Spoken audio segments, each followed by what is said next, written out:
Ed ora siamo in compagnia di un altro giurato di questa sera, nonché il nostro vice direttore di Street News, per una seconda volta in giuria a Talenti Emergenti. Ciao Nicola, buonasera. Buonasera, ciao a tutti.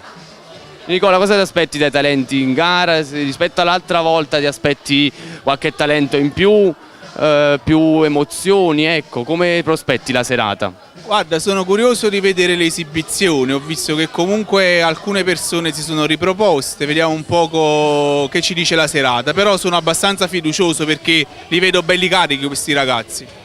Comunicazione per un artista, per un talento.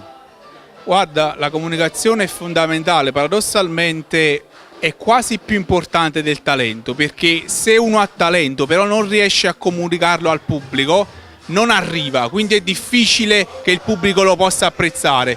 Quindi saper comunicare, saper trasmettere le proprie emozioni è una cosa importantissima. Ma guarda che ci sono tanti artisti che hanno un talento basso, però sanno comunicare così bene. Ti faccio un esempio: YouTuber non hanno assolutamente talento, però col loro modo di comunicare hanno un grande seguito di pubblico, quindi questo è importante, per questo dicevo comunicare è fondamentale, anche se non c'è un grande talento.